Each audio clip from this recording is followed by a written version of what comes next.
Ladies and gentlemen, welcome back to Anything Blows. My name's Enrique, and today I'm proud to be joined by Danny Fitzgerald. Danny is the co-trainer of James Hawley, co-trainer of Amy Andrews, co-trainer of Numan Hussain, and Masood Abdullah, correct me if I'm wrong, and Copman of Joe Joyce. Anyone else on there? The first take, you got that all right. Well done. God bless. Thank you, my man. So, break it down. We're here outside the famous York. We got the beautiful green lamb. We're matching your green vest, or what would you call it? Do you call this a vest? What do you call it? Corner jacket. Corner jacket. Yeah, just outside in East London. Doesn't get better than that. Outside the famous York Hall. Break down Mohammed Numan Hussein's fight. First fight on the night against Carl Sampson. 59-55. What do you make of it? I think it was really good. Probably Newman's career best performance. I think he might have lost the second round. Apart from that, I reckon the rest were his. I was pleased with it. Could have done a few things different, but I suppose you could say that for every fight. But on the whole, very proud of him, and he should be proud of himself. And do you ever get nervous being in the corner? Do you ever feel like being a cutman, if there is an incident, do you get worried, or do you just take everything round by round? That's a really good question. I think when I'm doing the cuts, there's no time for worrying, no time for nerves. You've just got to get the job done. So the short answer is no. But obviously, when you're coaching or doing cuts, whatever, you'll have natural bits of worry, but it's how you handle it. A bit like what fighters have got to do. You've got to handle the situation, handle the pressure. I love to hear it. And then talk about the performance tonight. And what were you most impressed with? Obviously, 59-55. Did you score it that way, or do you feel he won every single round? I reckon he won every round, maybe apart from the second, but I'd have to watch it again. I was just happy that he dug down and went to the body, and he believed in himself a bit more. Sometimes he lacks a little bit of self-belief, but he found that tonight. He should build on them performances and go on and take it into his next fight. And where do you see him going now in the super featherweight division? Because it is stacked in the United Kingdom. It all depends. Look, I think it'd be nice for him to get a Southern Area title. I think Sonny has said that he'll probably go into an eliminator after this fight, and then hopefully get through that and get into the Southern Area. Do you want to put that a bit closer? Yeah, maybe I do. You remind me of Derek Chisora right now. But is this your size? I'm joking.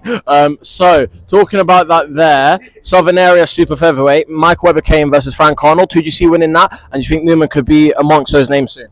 I'm not sure what the winner of that fight would be. They're both good fighters, but I think Numan on his day, he's a good contender for either of those guys. Why do you keep laughing? Just there you go. Okay. Thank you for not only being a good cop man, but also training me how to hold the mic properly. So then we move on. Go to Masood Abdullah, break down Masood, and where does he go from here? Because he's defended the Commonwealth and he's on it. So he's had a Commonwealth silver, defended that. Last fight was against Kazashvak. I think that's his career best performance. Would like to see him fight for the British title and the full Commonwealth next. If not, maybe an international WBO or IBF, something just along those lines. I think Masood, it just is in need of a fight. That makes sense, and he will get one. We're very happy that he's with Queensberry. Very, grateful for what Frank Warren's done for him, and Sonny, Robert, Bobby, and all of the Warrens have looked after him and pushed him so well. So it's just a case of him getting the fight he needs, and it makes sense. And could that Nathaniel Collins fight be next, or are you not looking at that anymore? I think Nathaniel has had quite a serious injury. I think I think he broke his nose last night. I think it's a bit, from what I've seen and been told, I think it's something to do, he might have twisted his groin, he's had an operation. So obviously we wish him the best and I hope he gets well soon. I'd love that fight, but I don't think, in all honesty, it probably doesn't make that much of a sense for Nathaniel Collins, right? But if he vacates the title, that makes sense for Masood. Mm-hmm. And I hope he does, and I do wish him all the best. I just think that they might meet later on down the line. I don't see that happening next, And Amy Andrews, talk about her and the new featherweight Commonwealth champion. You were there on the night at Top 2, weren't you? No, I wasn't actually. I wasn't around on the night, but Amy's a hell of a fighter, and I think that it's an interesting time for her. The division is something that she can take by the horns. She just needs to get the next couple of fights out of the way, and it could be, some really big, serious situations for her to step into.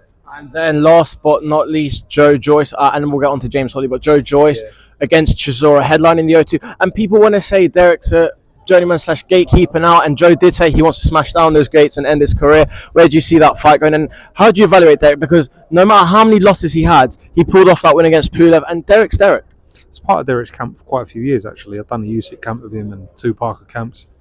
I know Derek really well, and I'll tell you this: he's not to be underestimated.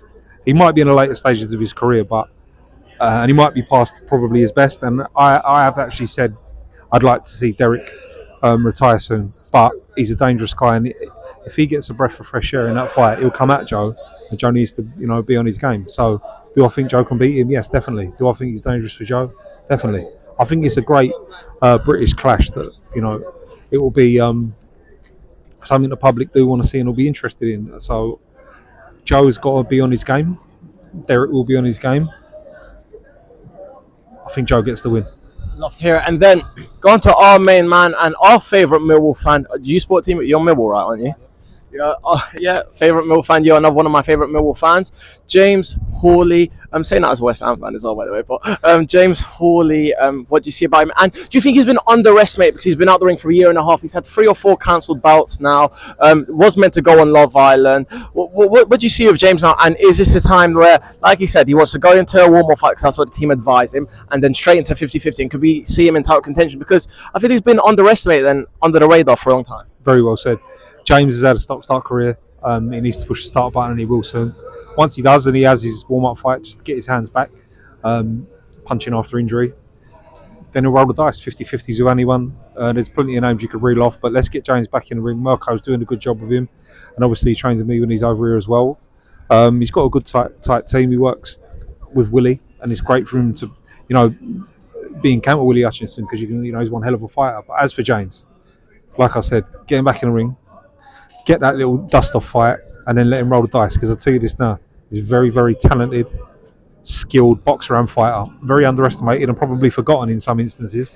But he'll be remembered once he gets back and cleaning people out. I think the last fight, he did the one I did with him here at York Hall. Was that the one when he stopped him?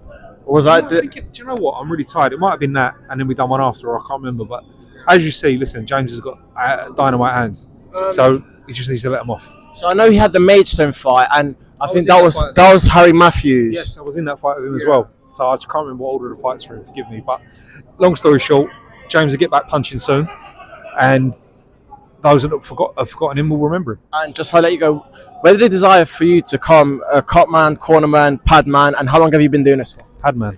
Mm-hmm. Well, you've been holding the pads. I'm joking. By accident, really. Just I was helping fighters behind the scenes for a long time. Still like to kind of be behind the scenes guy. And I think do you know what? My step into professional coaching was just before lockdown. So like 2017, and it's thanks to Dean White, to be honest. Dean said to me that I should take this step forward and actually, get a license. And I work with Dean. Not many people know this. We work together training people and doing stuff at my girls' boxing gym. Big up my girls. They give me a home for years. It was due to him, really. He just give me that push. Everyone needs a little push, and everyone needs a little bit of encouragement. And I had no intention to become professional. I was happy just helping fighters out. So things happen when they happen, and sometimes you just got to take a leap of faith. And James was the first ever people I interviewed, first few people, 3 or 4th. And I said, just before we started the Zoom camera, because I love to say it, and I said, what team do you support? He said, Mill.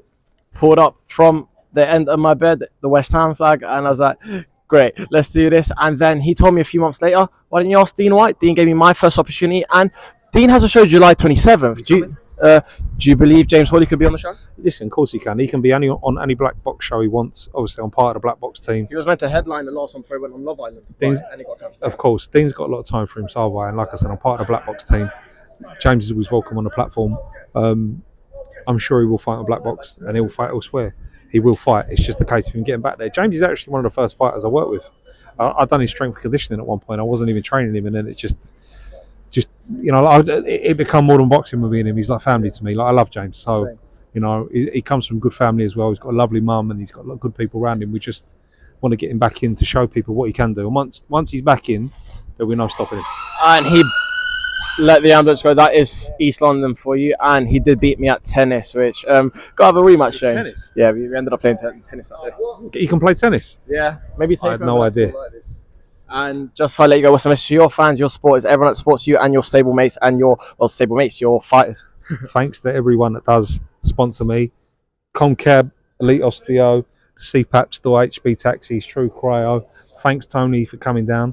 50 years of Comcab. Let's get in there, look. Bosh. Leather. And hold on, look.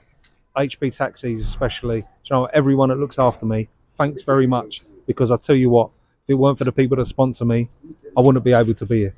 Thanks to Sunny Warren and thanks to you. ADHD addiction. Like you said, is it coming home in the summer? Oh, that's a good one.